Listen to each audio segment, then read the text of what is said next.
ಕಾಂಗ್ರೆಸ್ ದೋಸ್ತಿ ನಡುವೆ ಮೇಕೆದಾಟು ಪಾಲಿಟಿಕ್ಸ್ ಈಗ ಶುರುವಾಗಿದೆ. ಕೇಂದ್ರ ಸಚಿವರಿಗೆ ಮೀಟರ್ ಇಲ್ಲ ಅಂತ ಹೇಳಿದ್ದಾರೆ ಡಿಕೆ ಶಿವಕುಮಾರ್.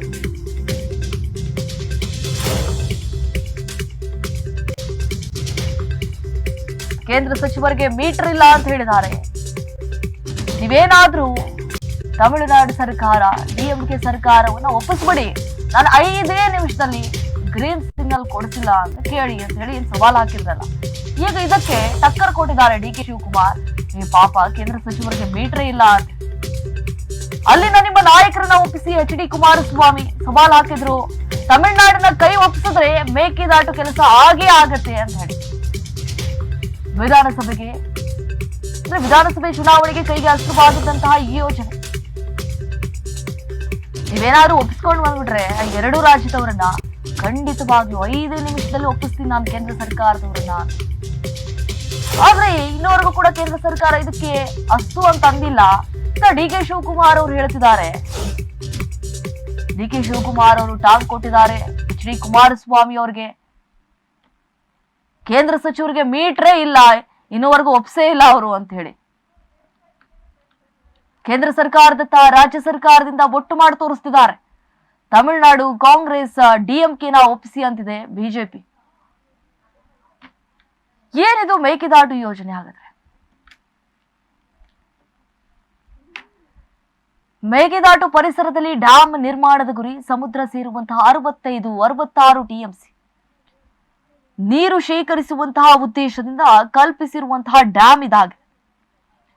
ಇದನ್ನ ನಂಬಿಕೊಂಡು ಜೀವನ ಸಾಗಿಸ್ತಿದ್ದಾರೆ ಸಾಕಷ್ಟು ಗ್ರಾಮಗಳು.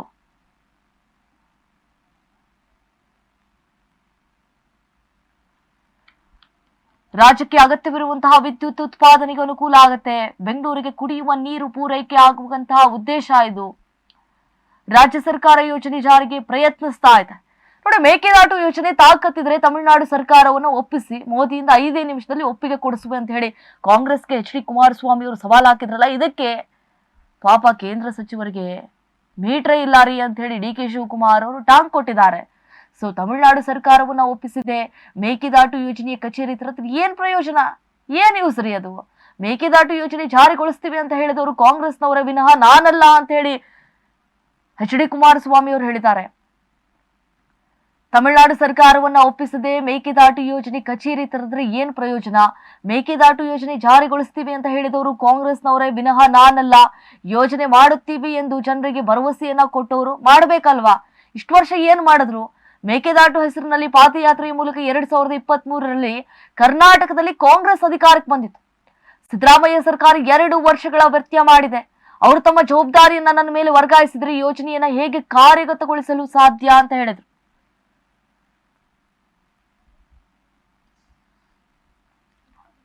ನನ್ನೊಬ್ಬನ ಮೇಲೆ ಕಾಂಗ್ರೆಸ್ನವರಿಗೆ ಅತಿಯಾದಂತಹ ಭಯ ಇದೆ. ಹೀಗಾಗಿ ಪದೇ ಪದೇ ಕಾಂಗ್ರೆಸ್ ಮುಖಂಡರು ನನ್ನ ಹೆಸರನ್ನ ಜಪಿಸ್ತಿದ್ದಾರೆ. ಬಿಜೆಪಿ JDS ಜೊತೆಯಾದ ಮೇಲಂತರೂ ಕಾಂಗ್ರೆಸ್ಗೆ ಪಾಪ ನಿದ್ದೆ ಬರ್ತಾ ಇಲ್ಲ. ಹಾಗಾಗಿ ನನ್ನ ಮೇಲೆ ಪದೇ ಪದೇ ಇಲ್ಲ ಸಲ್ಲದ ಆರೋಪ ಮಾಡ್ತಿದ್ದಾರೆ, ಟಾರ್ಗೆಟ್ ಮಾಡ್ತಿದ್ದಾರೆ. ಸುಮ್ಮನೆ 2028ರಲ್ಲಿ ನಮ್ಮದೇ ಸರ್ಕಾರ ಎಂಬ ಕಾಂಗ್ರೆಸ್ ನಾಯಕರ ಹೇಳಿಕೆ ವಿಚಾರಕ್ಕೆ ಸಂಬಂಧಪಟ್ಟಂತೆ 20 ವರ್ಷವೂ ನಿಮ್ದೇ ಇರಲಿ, ಮೊದಲು ಹೇಳಿದ ಕೆಲಸ ಮಾಡಿ, 20 ವರ್ಷ ನಮ್ದೇ ಸರ್ಕಾರ ಎಂದವರು ಏನೇನಾದ್ರು ಎಂಬುದು ನಮ್ಗೆ ಗೊತ್ತಿದೆ. ಮುಂದೆ ಯಾರದು ಸರ್ಕಾರ ಎಂಬುದನ್ನ ಜನರು ತೀರ್ಮಾನ ಮಾಡ್ತಾರೆ. ಕಾಂಗ್ರೆಸ್ನಲ್ಲಿ CM ಕುರ್ಚಿಗಾಗಿ ಗಲಾಟೆಗಳೇ ನಡೀತಾ ಇವೆ. ಆ ಗಲಾಟೆಯಲ್ಲಿ ಮುಳುಗಿರುವ ಕಾಂಗ್ರೆಸ್ ಅನ್ನ ಜನ ಹೇಗೆ ಒಪ್ತಾರೆ? ಜನ ಎಲ್ಲವನ್ನ ಗಮನಿಸ್ತಿದ್ದಾರೆ.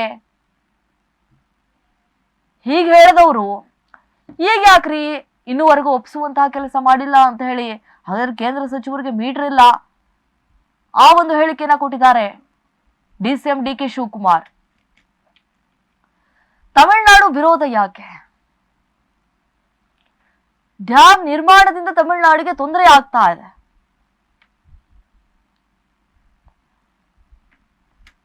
ತಮಿಳುನಾಡಿಗೆ ತೊಂದರೆ ಆಗ್ತಾ ಇದೆ. ತಮಿಳುನಾಡು ರೈತರಿಗೆ ನೀರಿನ ಕೊರತೆ ಉಂಟಾಗುತ್ತೆ. ತಮಿಳುನಾಡಿಗೆ ಯಾವುದೇ ರೀತಿಯ ಪ್ರಯೋಜನ ಇಲ್ಲ. ಕುಡಿಯೋ ನೀರಿನ ಉದ್ದೇಶ ಅನ್ನುವ ವಾದ ಒಪ್ಪಲು ಸಾಧ್ಯವಿಲ್ಲ. ಯೋಜನೆ ಜಾರಿಗೆ ಅಡ್ಡಿ ಏನು? ಹಾಗಾದ್ರೆ ಕೇಂದ್ರ ಪರಿಸರ ಇಲಾಖೆ ಗ್ರೀನ್ ಸಿಗ್ನಲ್ ಅನ್ನ ಕೊಡಬೇಕು. 3181.9 ಹೆಕ್ಟೇರ್ ಕಾವೇರಿ ವನ್ಯಜೀವಿ ಅಭಯಾರಣ್ಯಕ್ಕೆ ಹಾನಿಯಾಗುತ್ತೆ.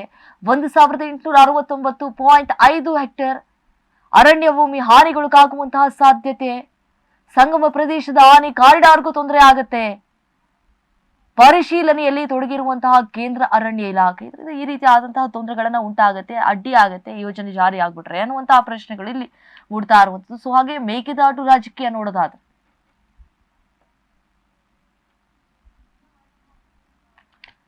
ವಿಧಾನಸಭೆ ಚುನಾವಣೆ ಅಸ್ತ್ರವಾಗಿದ್ದಂತಹ ಯೋಜನೆ ಕಾಂಗ್ರೆಸ್ ಪಾದಯಾತ್ರೆ ಮಾಡಿ ಜನರ ಮನ ಗೆದ್ದಿತ್ತು.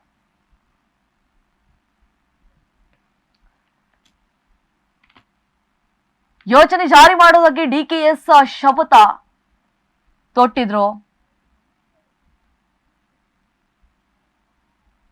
ಮಂಡ್ಯ ಲೋಕಸಭೆ ಚುನಾವಣೆಯ ಸಂದರ್ಭದಲ್ಲೂ ಬಳಕೆ ಆಗುತ್ತೆ, ತಾವು ಗೆದ್ದು ಬಿಟ್ರೆ ಯೋಜನೆ ಜಾರಿಗೆ ಯತ್ನ ಅಂತ ಹೇಳಿದ್ರು ಎಚ್ ಡಿ ಕುಮಾರಸ್ವಾಮಿ. ಸೊ ಈ ರೀತಿಯಾಗಿ ಮೇಕೆದಾಟು ಯೋಜನೆಯಲ್ಲಿ ಈಗ ರಾಜಕೀಯ ಶುರು ಆಗಿದೆ. ಆದ್ರೂ ಕೂಡ ಇನ್ನೂವರೆಗೂ ಒಪ್ಪಿಸುವಂತಹ ಕೆಲಸಕ್ಕೆ ಮುಂದಾಗಿಲ್ಲ ಎಚ್ ಡಿ ಕುಮಾರಸ್ವಾಮಿ. ಸವಾಲು ಹಾಕಿದ್ರು, ಬರೀ 5 ನಿಮಿಷದಲ್ಲಿ ನಾನು ಒಪ್ಪಿಸ್ಬಿಡ್ತೀನಿ ಅಂತ ಹೇಳಿ. ಆದ್ರೆ ಈಗ ಡಿ ಕೆ ಶಿವಕುಮಾರ್ ಅವರು ಹೇಳ್ತಿದ್ದಾರೆ, ಪಾಪ ಕೇಂದ್ರ ಸಚಿವರಿಗೆ ಮೀಟ್ರೇ ಇಲ್ಲ ಅನ್ನುವಂತಹ ವ್ಯಾಖ್ಯಾನವನ್ನು ಹೇಳ್ಬಿಟ್ರಿ. ಈಗ